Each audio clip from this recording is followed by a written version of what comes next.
All right, we are back. Welcome back to the Came Out Swinging podcast. My name is Joey, Hey, party people. It's Glizzy Mike. and today we got 3 guests with us. Hello, I am Brother Mike. I am the third younger brother of Joseph. I'm Emo Daddy Frank. You know me from up there on the box with Joey. And this is the youngest brother, Sonny. And today's episode is going to be all about inflation and money. And the easiest way to start this podcast is giving you a little bit of a story of why I wanted to talk about inflation today to begin with. For dinner, my mom graciously bought us a pizza and 2 small fries. And I'm going to let you think for 3 seconds how much a large pizza and 2 fries should cost without delivery, without fees, and without any apps involved. This pizza and 2 small fries, April 30th, 2024, cost $36. Dun, dun, dun. And I thought that was absolutely outrageous, and it kind of gave me the inspiration to talk about inflation today and how in the last couple of years it seems like everything is like double or triple in price. My thing is, you think, okay, $36, maybe that would be reasonable, like you're at like a tourist destination, or that's the price after you tipped and after you used a delivery app. No, this is before any of that. So if you're using like Uber Eats, for example, you're paying all these fees. Then if you're not a piece of shit, you're going to tip your driver. So Right. it comes to like, what? It would be like $55 maybe after fees On and tip. Uber? Definitely. Something like that. For one large pizza and 2 small orders of fries. To me, that is absolutely outrageous. This was just flat out walking in the store, paying with card. And it was how much? 36. That shit was not worth it one bit, dog. Yeah, and they didn't bother to bring anything for me because now I'm hungry. But that's a sidebar. Sorry, Frank. It wasn't good. You wouldn't have liked it. Not at all. It was actually horrible. Nah, don't worry. We'll just buy another shitty $40 pizza. It's all right. No. So actually pretty funny story as well. On our drive here, me, Sonny, and Michael, since we all live pretty close together, we were driving since we couldn't take the highway because there was a lot of traffic. So Waze took us through the city streets. We were driving past a grand opening for a Papa John's. They had about 100 signs on the side of the road with people holding the signs saying, today only, $3.99 medium pizzas. Sonny they were looked at me. large. Sonny It's looked at large. me and said, we could have gotten 10 pizzas for the same price. And I started dying. I'm like, you're right. We absolutely could have. We should have came to West Philly and got our pizza instead of South Philly. Papa John's is great, too. That would have been so much better. Oh, that shit cracked me up. It's a $4 pizza.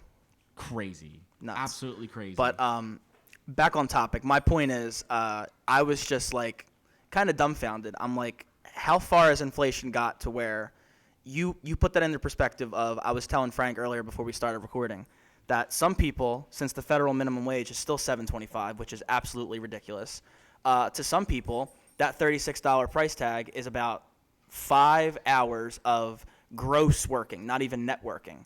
So it's like, how do you justify spending that much money to feed your family, and yet that's 5 hours of work? But I'm looking at that price tag like, for $18, you could have went to the store, so for less than half of the money, and made a homemade pizza that probably had less salt, healthier for you, probably more of a serving, and fries wouldn't have been as bland as they were. Ew, dude, yuck. So I don't know, man. That's my piece. You definitely could have gotten all the ingredients for $36. Go to grocery outlet. We have a grocery outlet. Way in our more than store. the ingredients needed for the pizza and fries for $36. Well, we buy them at our house all the time, the DiGiorno's and those type of things. $7, $8, $9. That's what I'm saying, right? And they are great. DiGiorno pizzas hit so hard. So my point in saying all this is, like, it wasn't a terrible pizza, but at the same time, I'm looking at it and I'm like, for $36, what else could I have done for the privilege to have a hot and ready pizza and some fries instead of doing what I did? Because I can think of a lot of other good uses of my $36. I just think that's way too much money. It's been stuck on my mind ever since we bought it, so I wanted to bring that up and talk by about the way, inflation. Thanks, Mom, for taking hit on the pizza. Right. Just to know, we didn't pay for it. My so- mom was awesome tonight, and she was like, "Oh, get my boys over, and Thank I'll buy you, us a pizza." Mommy. But I was like, "Mom, you just spent $36 on something that's gone already. We love Mama Dukes. It's crazy. But no, on the broader topic of inflation, just like I guess everything. Like we could talk about concert tickets. Like my mom actually told me today as well that she went to Live Casino, which is in Philadelphia. She went to go see a cover band of Journey and Foreigner. She said she paid $80. And they're cover bands. She didn't tell me she bought a ticket. I thought she was just She going. said she spent $80. I said, Mom, $80 That's a bit ridiculous. for cover bands? I'm like, bro, like that is crazy. In a future episode, we'll be talking about the questionable taste of some people's parents' taste in music. But we're not discussing that here. Correct. I'm just a very frugal person, and I think about every decision before I make it most of the time. So that $36 pizza, or then like when she told me the $80 cover band concert tickets, I'm just like, it seems a bit high. I could be wrong, and trust me, I'm very well in the real world. I don't sit in my house all day doing nothing, but I feel like $80 for a cover band is really expensive. I mean, like, correct me if I'm wrong. She did. I don't know if she told you this, but she did get to meet the lead singer.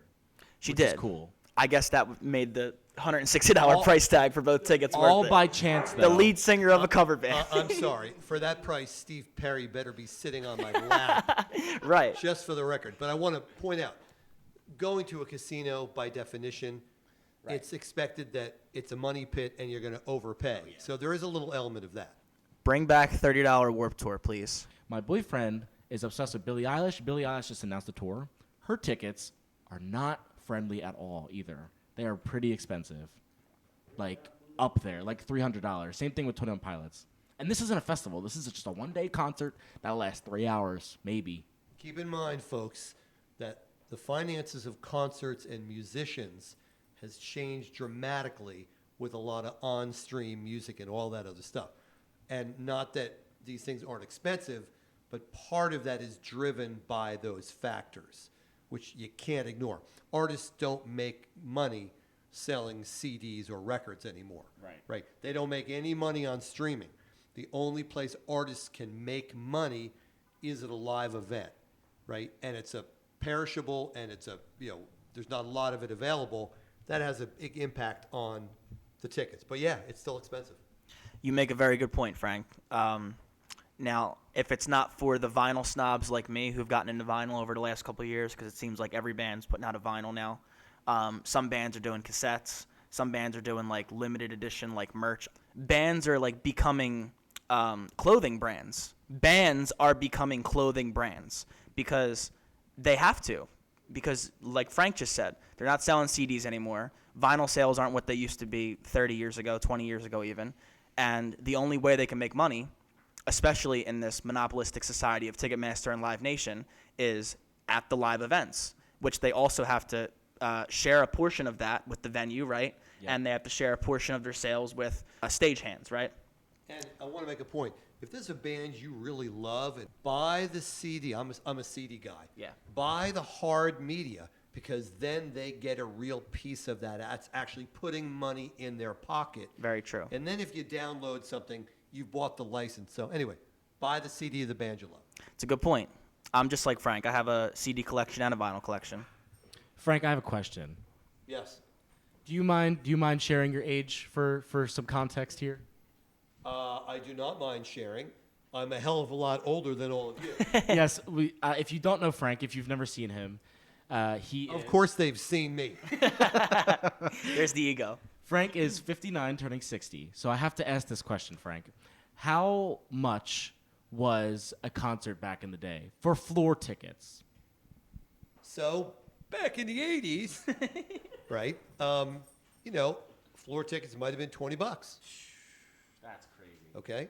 But again, all the economics have changed for some of the reasons that we've touched on, right? And remember, as much as we love music and going to concerts is important to us, and still important to me, Right. it is a luxury, and it is one of those pleasures, and the marketplace for pleasures is always going to be more inflated. Why? Because you're willing to pay for those pleasures that mean something to you, those magical experiences. Anyway, keep that in mind. So I'm on data.bls.gov right now, which is the CPI inflation calculator. Frank, would you say January 1980 is around the time where you first started going to concerts? My first concert was 1983. 1983. Okay, so we'll do that. What was it? All right. I don't want this to be held against No, me, go folks. ahead. You have to start somewhere. I went to see Huey Lewis and the News. We love them. Let's Yeah, go. they're cool. Rutgers College. Nice. Spring of All right, '83. so we'll do April. All right, so $20 in April of 1983 has the same buying power as $62.56 today. So literally 3 times more expensive. So you're saying that, $20 floor tickets, well, $62 to us, at least in my brain, is what I expect to pay for a GA ticket today. So that does make sense that you're saying back then you would spend $20 to see Huey Lewis or I guess AC/DC or maybe Metallica, maybe the late 80s, early 90s, something like that. Today, when I go online and I see a band that I like and I want to buy a ticket, I'm not expecting to pay any less than $62 because that, it kind of checks when you look it up. It's just crazy nowadays. Concert tickets are way too expensive nowadays. I'm pretty sure I saw something the other day that Ticketmaster's apparently getting sued Good. for something. They should.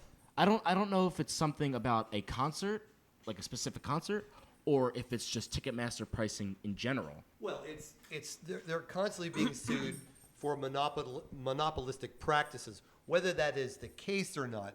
But so many people are upset about it, Right. whether justified or not. Right. That I want my ticket prices to be more affordable.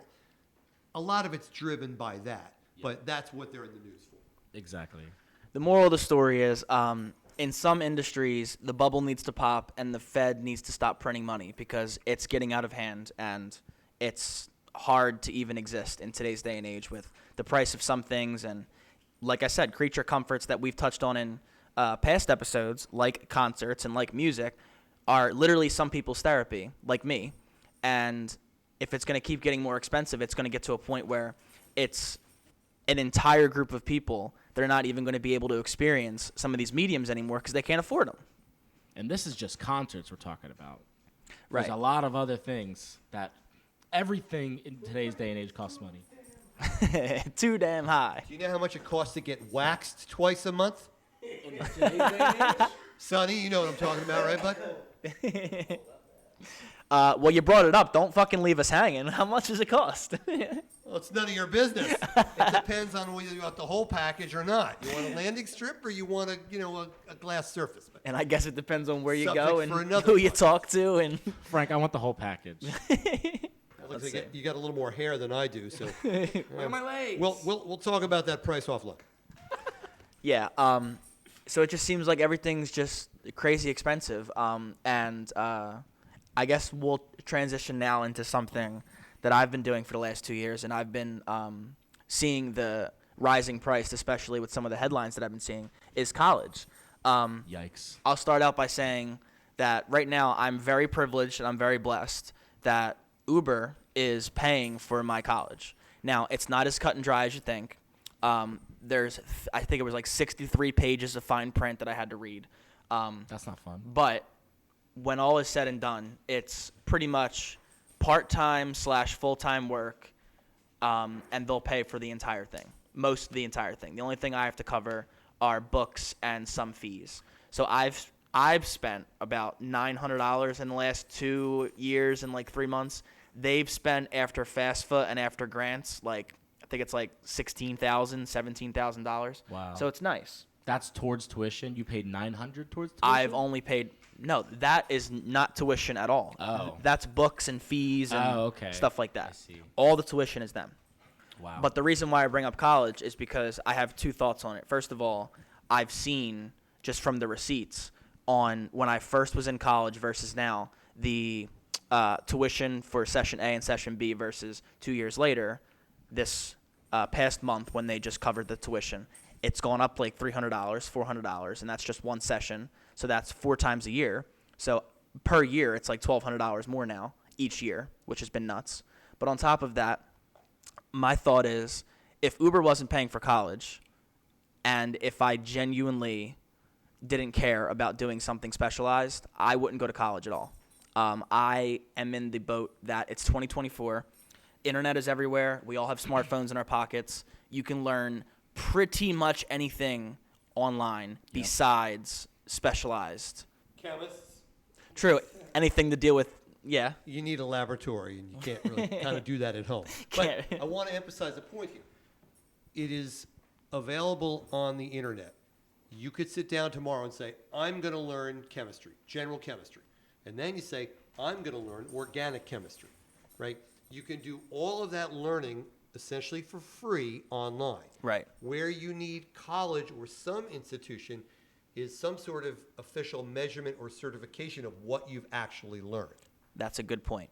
Yeah, to his point, if you're not doing anything specialized and you're just going for, I don't know, a trade or something that in today's day and age is something we need more of, I would say like mechanics and social workers and customer Musicians. service, musicians, anything like that. You don't really technically need to go to college to either learn/study because the internet is so prevalent and all you really need is to just get a phone plan and get Wi-Fi and just have a device to just access the internet, and you put the time and the effort in, you can learn anything you want. When I say musicians, I mean like not like Taylor Swift or like Billie Eilish. I mean like actual like learning an instrument. Musicians, like pianists, Yeah, like violinists, other like, Pianists. pianists. Yeah, The way you pianists. said that. It's like instrument musicians, not just singers. That's what you meant, You right? know? Yeah. And it's so funny because back when I graduated, I was like, I'm gonna go to college. I'm gonna take a gap year, get my head straight again, because right before I graduated, it was COVID and it was horrible, right? It ruined my mood, ruined my motivation, all that stuff. I hated school after that. So after I graduated, I said, okay, I'm gonna take a break from school in general, and I'm gonna wait a year, and then I'm gonna get back into it. It is now 4 years later, and I'm still not in college, just because of how expensive it is. You want to talk about a gap year / a gap 4 years? I'm 28, and I started this college at 26. And when you leave high school in the US of A, you're most of the time 18. So I took off fucking 8 years, and I told myself, I said, unless it's heavily subsidized or unless someone's paying for it, Or cheap.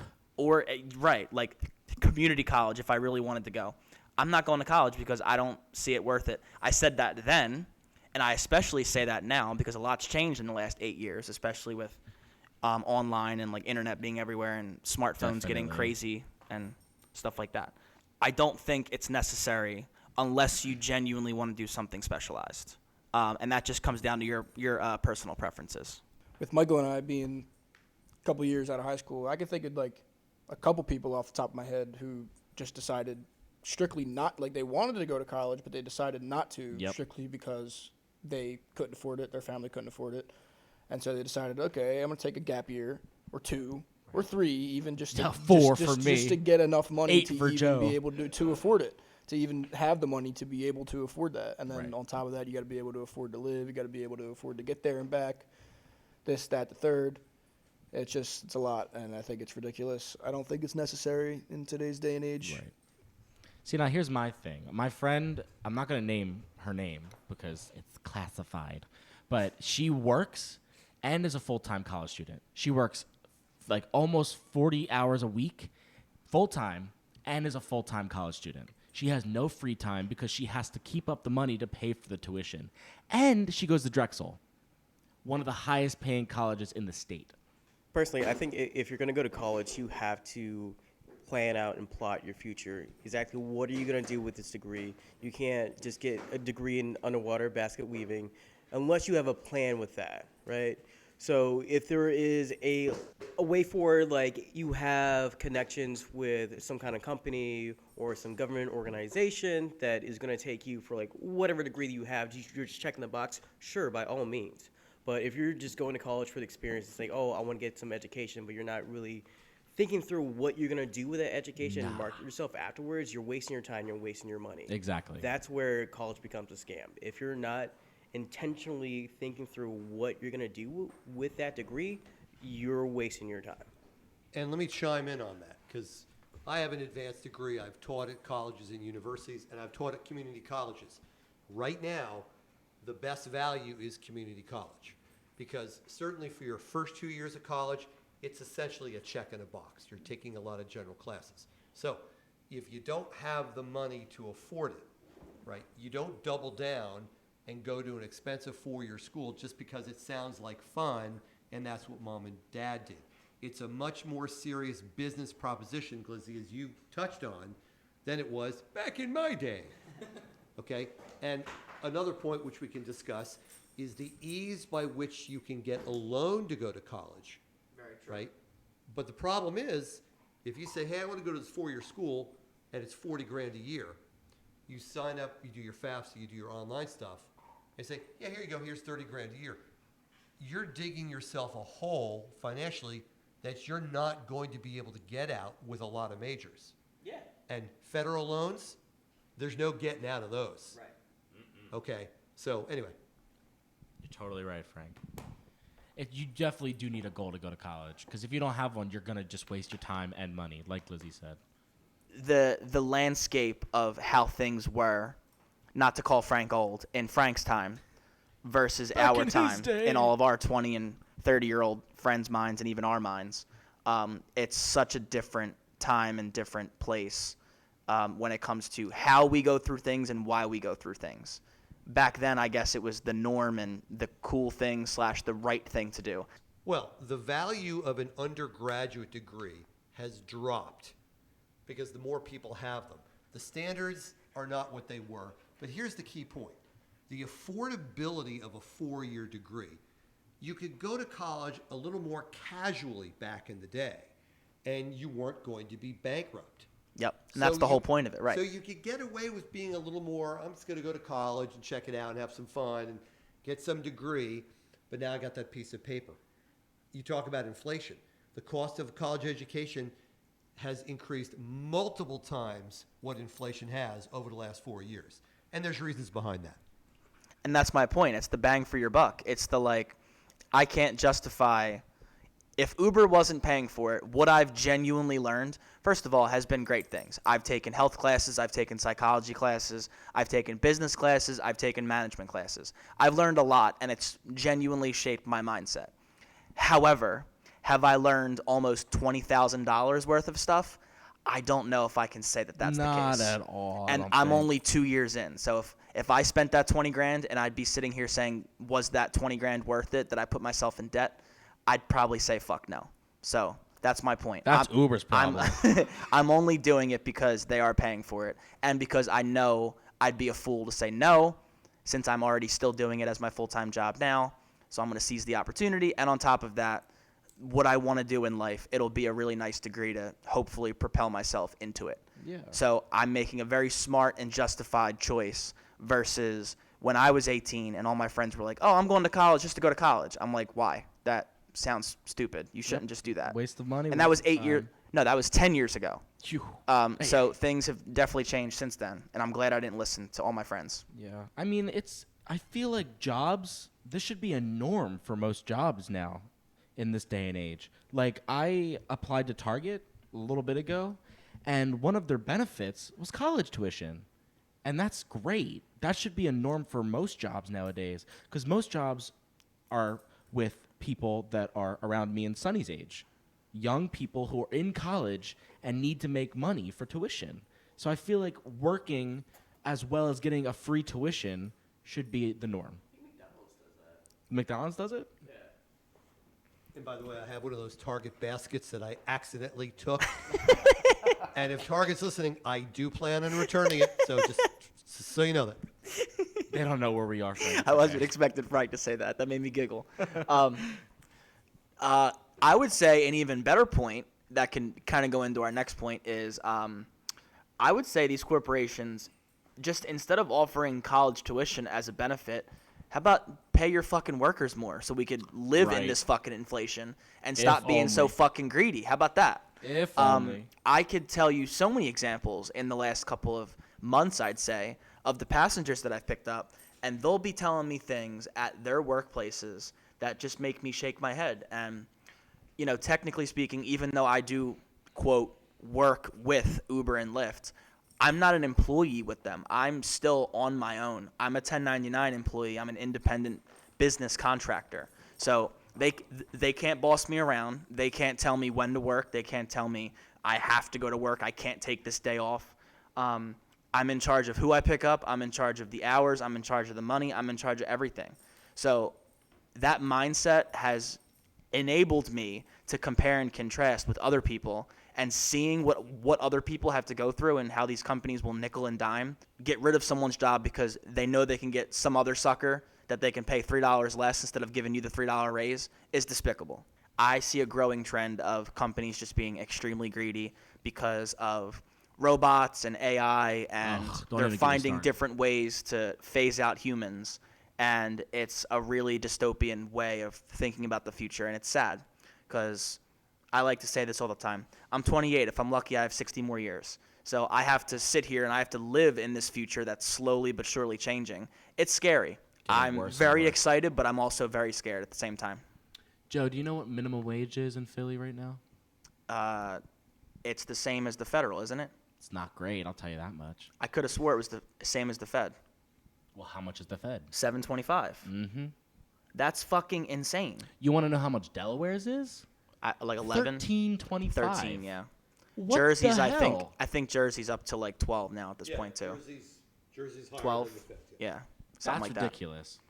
But like even Absolutely that is not enough. Like again, Not at we can all. use the inflation calculator even just 5 years ago. Like it's slowly but surely going up. Rent prices, which we're going to go into next, I wrote it down, is not matching the scale, the arrow on the chart of inflation. Like inflation's always going to keep going up as the economy gets bigger and as people keep spending their money. Like that makes a lot of sense. But the trajectory of it is not following the slow and steady. It's the like, holy shit, look at the arrow going straight up instead of at like a 45-degree angle. That's the sad, really crazy way of looking at the reality of what's been going on. Well, so some financial models as to how you should spend your money, certain percentages on what.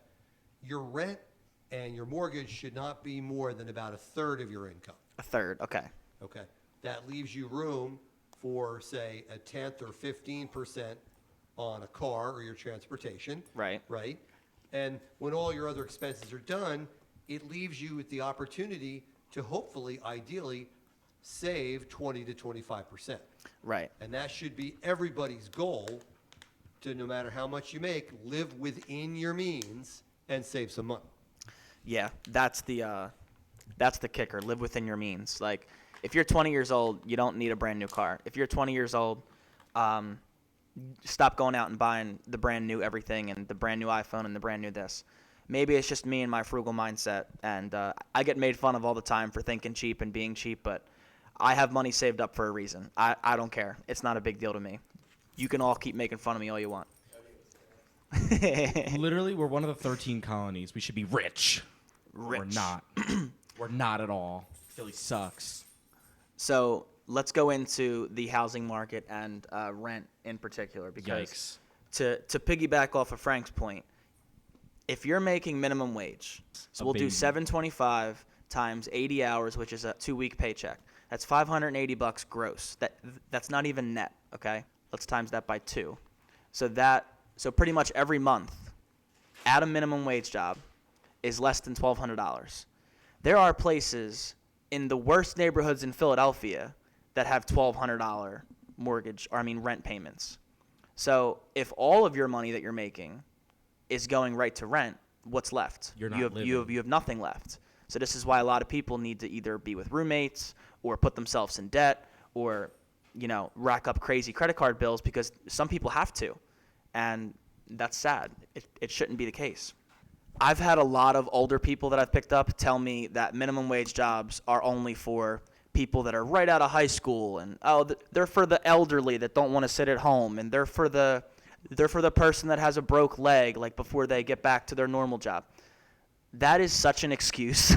I hate that. There's been so many 30, 40, 50-year-olds that I've seen at McDonald's, at Pep Boys, at wherever. Like, that doesn't match the mindset of how these people make the excuses. You can't just say, only college students have 725 jobs. That's not true. That is just a fucking flat-out You lie. wouldn't be in college if you had a 725 Right. job.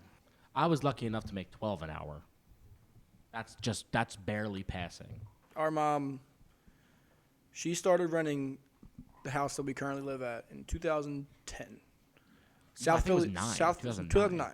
It's a while South ago. Philly row home for just about $1,000 a month. Today, you can't even find an apartment, 2-bedroom, 2-bathroom, or 1 bathroom. Sorry, you can't even find an apartment that equal value without being at least $1,200, $1,300, $1,500, which is just crazy to think. whole fucking house. Yeah, This was exactly. 15 years ago too. You would think it would change, but no, it hasn't. Another thing about rent, which kind of sucks, if you really add up that amount of money that she's paid for over the last 15 years, A lot. It's a lot of Up money. there in money. That is definitely enough for a mortgage or for Right. any kind of house. But the goal should be, and again, a goal, is you want to graduate from being a renter to an owner. Right? Renting your whole life is an expensive proposition, and at the end, you have nothing. If you can get into an ownership situation, and again, you might have to do it with some buddies, right? Life partner, whatever. That's a goal you want to strive for. It's not necessarily something you're going to do when you're 22. That's not normal. But, you know, Joe, at your age, where you are, you're now starting to think in terms of those things. Financially, that's the right thing to do, because once you're an owner, the value of your property is going to increase faster than inflation. So at least you're getting a return on your money. See what y'all should do: get all your homies together, buy a house, Yeah. turn it into a business, and then rent that bitch out. There you go. Glenn. Yeah, that's why it's so crucial in today's day and age now to be frugal and be smart and save your money. Yeah, And definitely. as I like to put it, have an oh shit fund. Have a fund or a savings account for when you wake up and you look at something or something happens to you and you're like, oh shit. Now, you have two avenues. You have a, that's fine, I could pay for it, or a, oh shit, how am I going to pay for this?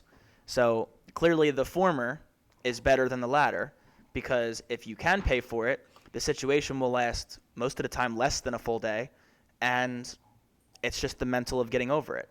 If you have to genuinely think for a very long time of how you're going to solve the problem, / put yourself in debt, / max out a credit card, / ask friends and family, / do whatever, it's going to be a way deeper hole you're going to have to dig yourself out of.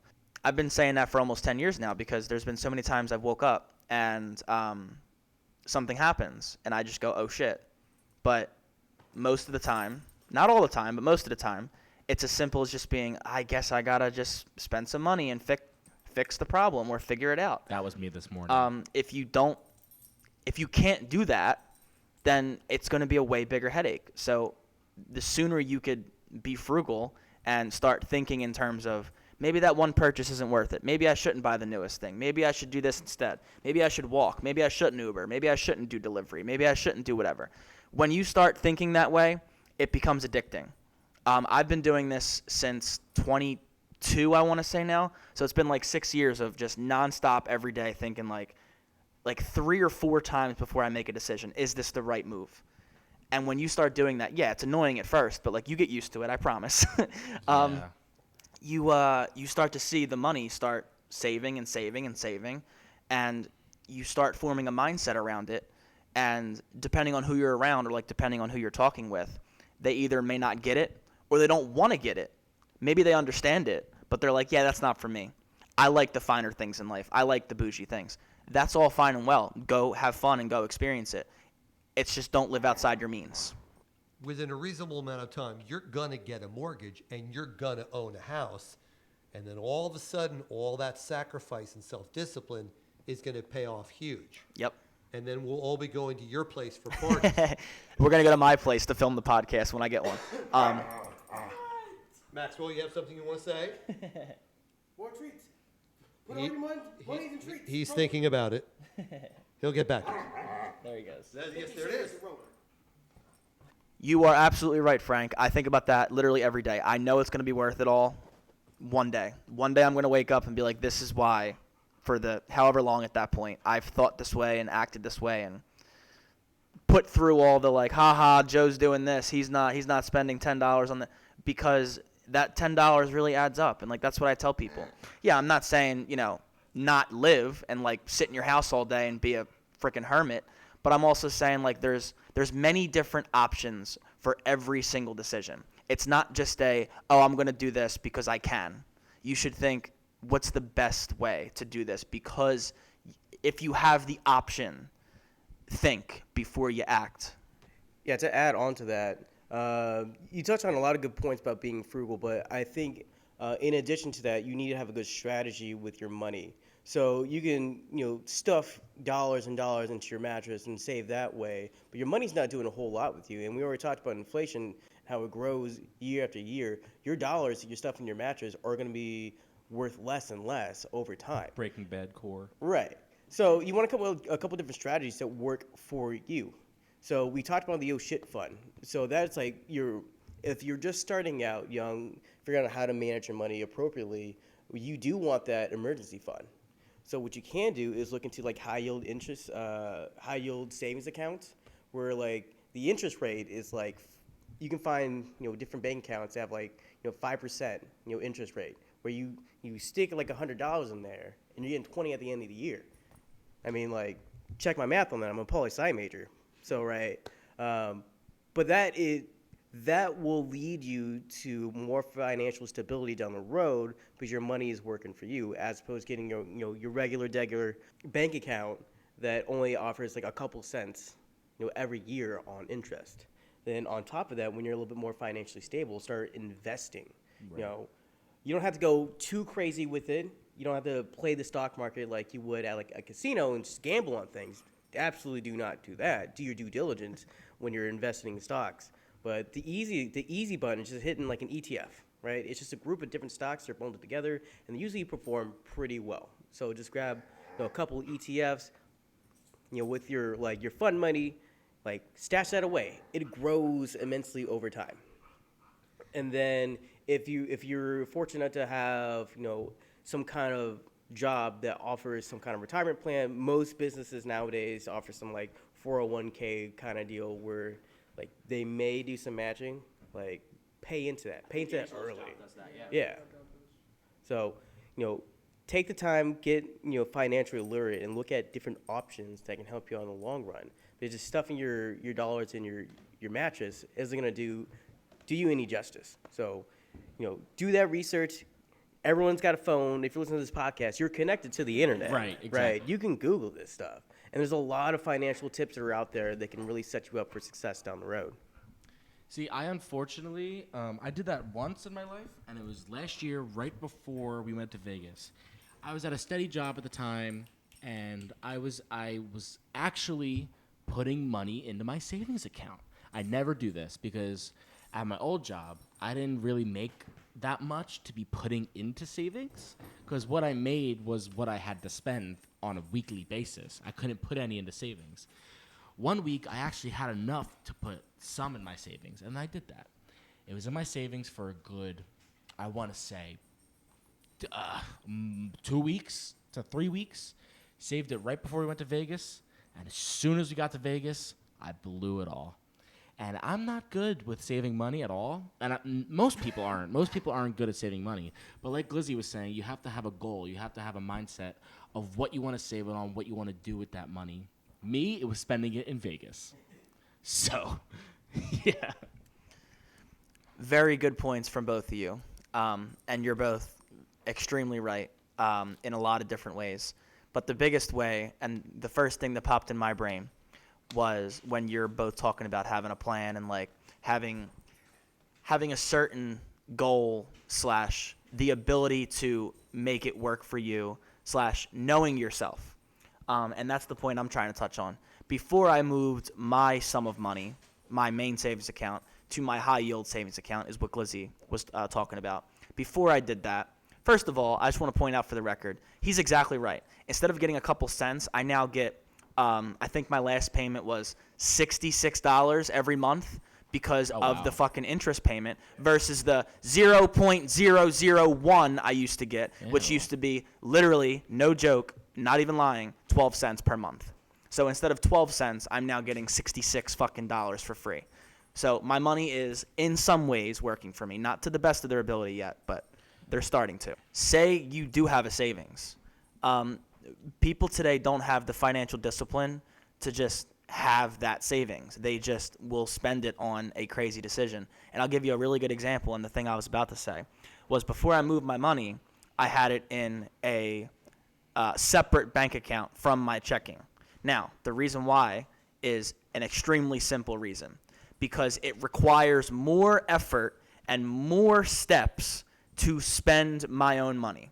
Now, that sounds very counterproductive, like who wants more steps to spend their own money? However, in terms of when you save up a lot of money and that's your oh shit fund, you want to create so many more steps and so many more reasons why you shouldn't go take out your money. And I'll give you a really good example. If I use the savings account that's connected to my checking account, it's as simple as going on my phone, transferring the money from my savings to my checking, which usually happens in like 10 seconds or less, going to the store and making the purchase. If I wanted to make a big purchase with 2 separate bank accounts, I have to get in the car, I have to go to the one bank, I have to either go in if it's a big amount of money or use the ATM, grab that money, go to my next bank, put it in that bank, whether it's in person or on the ATM, A lot of steps. then go to the store, then make the purchase. That's like 5 or 6 more steps. And there's a reason behind that, because it makes you fucking think. It makes you think, is this $1,000 purchase worth it? Is this $50 stupid purchase that I can just hold off for a couple days worth it? Sometimes thinking more and having more steps to do something will prevent you from spending your money, and it will just enable you to think differently of how to just forget about it and work around instead of just putting out your card and being like, here, make that go away, or I want this, or I want that. There's so many different avenues to go down, and that's the biggest one that helped me. So if you're looking for any advice, that's my first piece of advice. Create more steps for yourself, because especially when it comes to money, it will genuinely change your perception / your mindset on how you save your own money. You need to learn young, because they don't, I mean, there's a big conspiracy. I'm not wearing a tinfoil hat, but they don't want to teach you. Huh? Aliens. I'm not wearing a tinfoil hat, but they don't want to teach you about taxes. They don't want to teach you about, financial 'Cause they stability. want us to Because they go want you through to it. go spend your money, and they're lining their pockets while we stay dumb. Like, I'm not going to get into that, but like that's the reason, at least I think it is. But now, like I said, with the internet, there's so many videos, so many articles, so many pieces of advice that you're either listening to it right now with us on the podcast, or you knew this from either the past, or you're going to watch a video after this, or you're going to see it at some point in life where you don't need to spend money to learn simple, small little things that over time will genuinely help you YouTube exists. be a better financial person versus just I don't care. Here's my credit card. Oh, I don't care. Here's $20. It's only $20. It's only $5. It's only $10. Well, after a month of fucking saying that, it's going to be hundreds of dollars. It's going to be thousands of dollars. You just have to think. And a lot of people in today's day and age, I'm sorry, don't think. Don't think exactly, especially with credit cards. Credit cards are like we're Gen Z, so Generation Z's worst enemy. Credit cards are by far our worst enemy. Not me specifically, not Sonny, but most of our generation. They just think, oh, it's free money. Nope. It definitely is not free money, so get that out of your head. It is. What did you say, Frank, earlier? You said it's a something. It's an unsecured debt. So credit cards are convenient and essentially instant gratification to spend money. Yep. But it comes with a hefty price, that hefty interest rate. Okay? It's unsecured debt, which meaning the credit card, they know that, let's throw out a number, 10% of everybody's going to default on their bills. That high interest rate is covering their losses on that 10%. But for you, paying 14% interest is insane. Absolutely ridiculous. You need a credit card to build your credit. That's important. But use it, as Joey was saying, you pay off your bill in full every month. You don't pay a dime of interest, and you then come out ahead. Yep. Credit cards are extremely, and I'm going to say that one more time, extremely simple in nature if you think about them. Oh, they definitely are. In the terms of my situation, I have 2 credit cards. They are both by Capital One. Me too. When I make a purchase, when it's the first of the month or like when it's the day after the due date, it's a fresh month, meaning Capital One is saying, hey, you have up to $3,400 of our money to use. Have fun. But that comes at a little cost. The cost is, in most of the time, I think it's like 26 days, 27 days. Most people say a month. They're going to want that money back. And It's about a month. they really want it in full. But if you don't give it back to them in full, that's okay, because they have terms and conditions, and the easiest terms and conditions that they make it apparent to people is you're going to pay anywhere between, if you have horrible credit or you're just starting out, it's going to be either in the low 20s or the mid 20s. If you have good credit like me, it's probably going to be somewhere in like the high teens, maybe like 17%, 18%. Compounded interest, and I'm not going to explain that on this podcast, but look it up because it's scary for a reason. And that point is, if you pay back in full, which is why it's so simple, just God, nothing to use worry their money, pay it back before the due date in full, not a penny more, not a penny less, and that's it. And then Capital One shakes your hand and goes, let's do it again next month. And that's it. That's all you need to know. Just get a credit card, put some gas on it, put a lollipop on it, put a fucking $5 purchase on And it, then pay it off. wait 20, 25 days, 5 days before the fucking due date, go on your app, or set up auto pay. Do something. Make sure you pay it, and you don't have to pay any interest. You don't have to worry about it.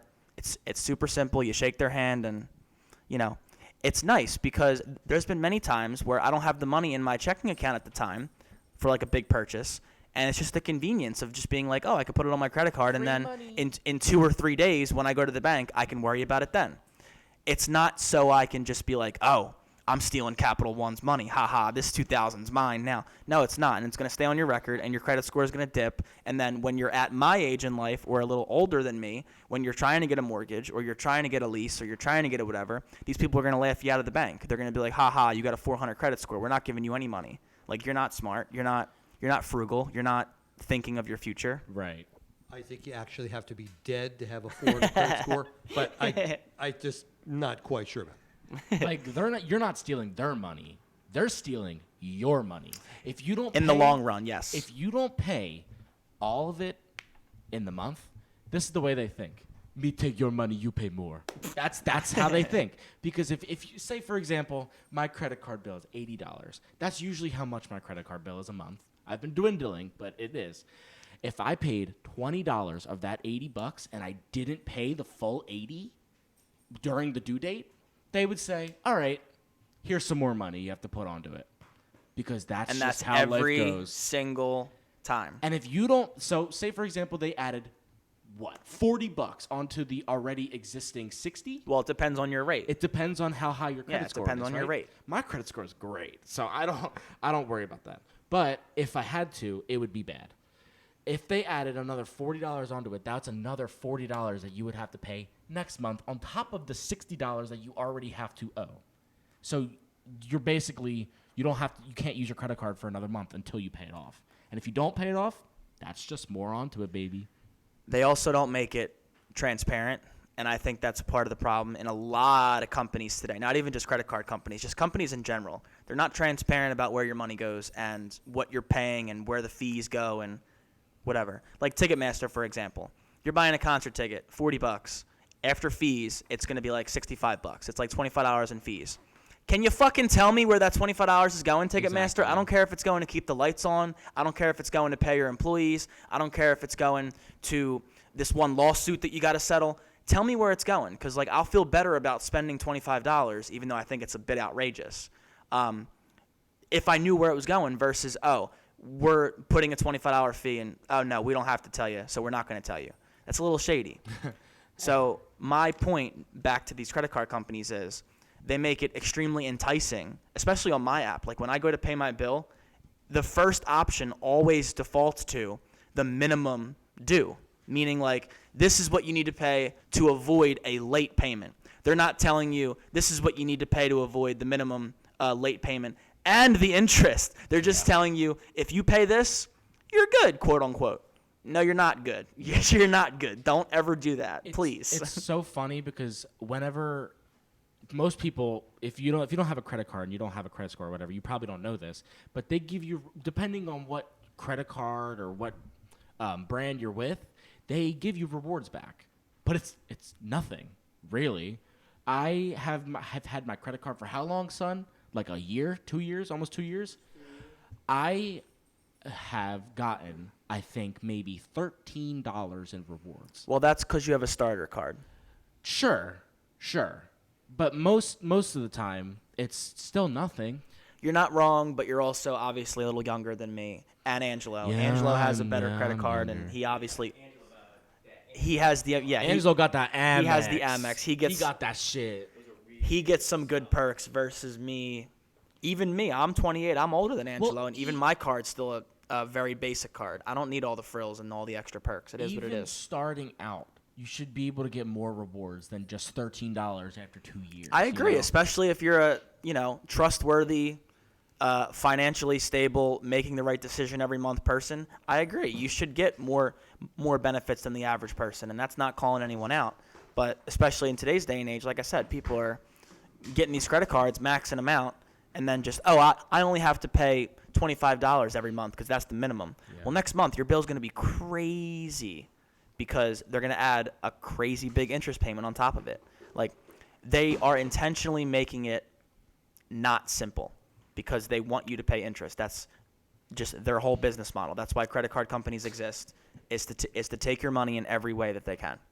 And like I said, I'm very happy because I could comfortably and truthfully sit here and say in the 6.5 years that I've had a credit card, I've never paid 1 cent in interest, and I me refuse to. I refuse to unless I absolutely fucking have to. I've been good at it. If my life turns to shit and I have to use a credit card to get me out of it, and I can't pay it off by the due date, so be it. But that's the very worst case scenario. I refuse to give them money unless I absolutely had to. Back in December, I got my boyfriend a very nice Christmas gift, and I put it on my credit card. And it was pretty hefty. It was around $150, and I put it on my credit card because I didn't have it at the time. And I had to get it where I got it, the day I got it, because if I didn't, it would have been past Christmas. So I had to put it on my credit card. Thank God I had enough to pay it off at the end of the month. And if I didn't, I'd probably be in debt right now, because if you don't pay that shit off, you're going to be in some hefty debt. And back to Angelo's Amex. Son, I'm pretty sure, didn't he get our plane tickets on the Amex card for I last think year? he got his ticket. I don't think he got our tickets. Really? I don't remember. I think he got all of our tickets. I'm not sure. I think he said something about, or he might have gotten like a deal or something. I have no idea. Like, I'm going to have to ask him. So I also have the Amex card. Depending on which flight you get. You have an get- Amex? I do. Wow. So depending on like which flight you choose, if it's like one of the like preferred ones, you can get like, I think it's like ×2 points from like how many like dollars you spend comes back, which is like, I forget the equation of how much like points for Amex like equates to dollars. but Angelo told us this before, but I forget it's how pretty much good it is. conversion rate. So like as you make more purchases, it builds up over time to build those rewards. And Amex offers different rewards throughout the entire month, like Yeah. Uber credits and all like Oh, that's hotel nice. credits. So it really depends on like which credit card you get, but you also gotta consider the cost of like, hey, the ownership of that card itself. Right. Because other folks, they have to pay like a pretty exorbitant fee. He plays a lot. Yeah, just to have that. So you got to do your due diligence and figure out like, hey, what works with you and your finances. We flew Spirit. I don't know if that has a difference to it or not. So I guess the last thing I want to talk about when it comes to money and credit is how easy it is to spend money today, Very and easy. how different I guess it was maybe in Frank's time or even just like 10, 20 years ago versus how it is today with the advent of the internet and smartphone apps, and even in gaming, like microtransactions, and like there's just so many like different avenues and scientific even ways that companies are just preying on us and like sucking every last dollar they can out of us, and it's crazy. And I guess the easiest one I can think of is, like I said, microtransactions. In some games, it's as simple as 2 or 3 clicks, and this is assuming that you already have a payment source set up when you make your account. A couple of clicks, boom, you spend $10. A couple of clicks, boom, you spend $20. Now, once again, going back to it's only $10, $20, but that adds up, especially with how simple it is to just go boop, boop, boop, $20. Boop boop boop, $20. Boop boop boop. Like, how easy is that? It's crazy. It's I think I'm perfect for talking about this because of I'm a Fortnite player.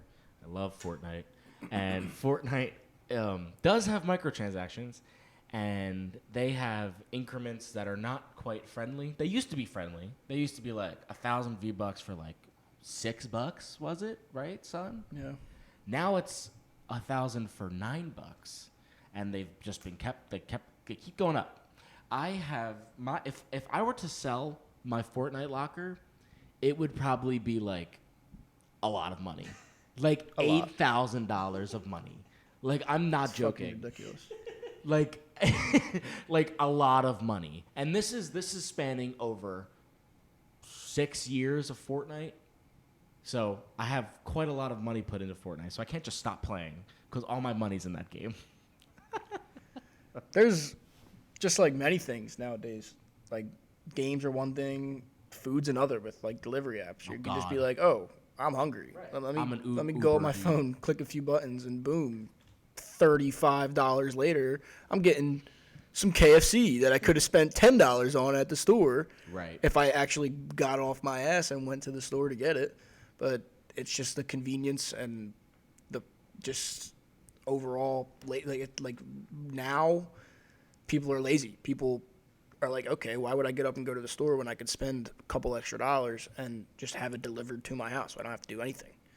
More and more people are doing that nowadays compared to how it was back then because it just wasn't available back then. Well, the downside of convenience is exactly that it's easy, whether it's in a game, whether you got your phone, your credit card, where money becomes not a real thing. Now, yes, back in the day, right, or as Abe Simpson would say, back in my day, right, credit cards existed, but they were not as common and everybody didn't have one. It was much more of a cash-based system. So $20 in your pocket was $20, that was it. It was not on some computer program or an app where you see a number. Is it real? Is it not real? You don't even know. So the problem is it's a lot easier to spend your money. It's a lot more tempting, and everyone's got something to sell, and they want you to spend your money on it. So coming back to what we said, Joe, it's about discipline and the ability to say, no, I'm not going to hit that pleasure button again and buy that $1, $2, $3 thing. You make a very good point of $20 is $20 in your pocket. And piggybacking off Mike's point of V-Bucks in Fortnite, literally that's the reason why you're spending V-Bucks and you're not spending Right. money. They make it seem Because like, when oh, you you're spending have V-Bucks. when you have 1,100 V-Bucks after you make that transaction, you're no longer having money in your account. But You I have have a V-Bucks. fictional, literally a fictional currency. It's a currency that's So only you're not good thinking. in that game. Right. That's like when you go to a Right. casino, you change your green money for chips. Yep. Because now it's just a little chip. It's not actual money, right? So psychologically, it's Yep. not the same as if That's I had what to it comes pull out down to, 20 right. bucks and then another $20. A lot of people would say, "Oh, wait a minute, I'm spending my real money." Yep. It can Say- only be used at the casino. That is correct. Same thing with slot machines. Like, you put the $20 in, you spin once, you're like, not this machine. You click the cash out button, they give you a piece of paper. Not your cash back, they give you a piece of paper. Yes, it's still your money, but it doesn't look like your money, it doesn't feel like your money, and until you cash it in, it doesn't act like your money. Right. So that's the thing. It's just a random piece of paper. Right. It's honestly scary how it's gotten, how easy it's gotten. It's getting worse and worse. With how companies are very shady with, oh yeah, just click on this, this, and this. I literally have downloaded programs to where, like I said, you have an account, and when you make an account, especially with some websites, they ask for your payment information, like Amazon or like this, that, and a third, to already have on your account for the quote-unquote convenience of buying later. Well, I've literally downloaded some programs that thankfully I don't have a payment source in, because just clicking the one button, the next screen that it takes you to, which would be the confirm purchase screen, they put the button from where you just clicked extremely close to the next click. So if you accidentally double click, you're spending your money. Sometimes it's as shady as that. Like, sometimes they're like, oh, we're gonna cheat our customers out of like spending money, and then no refunds or this, that, and a third. It's scary. with Yep. how crazy saturated it's just gotten to where you don't feel like you're spending your own money because they don't want you thinking about how much money you are spending. Like Frank said, casino, or like Michael said, Fortnite, or like Sonny said, Uber Eats. Like, it's so easy to just be like, oh, here's my card, fuck it. And then you think like 2 hours later, I guess you're like, like instead of like post nut clarity, you have like post like eating clarity. You're like, fuck, why did I spend 40 Right. bucks on Uber Eats when you could have went to the grocery store and spent $10 and probably been more full at the end of it? So It's crazy as well as that, especially on like Instagram, TikTok. Most social media have shops that you can buy stuff off of. And most of the time it is a scam. Most of the time you're not going to get what you paid for.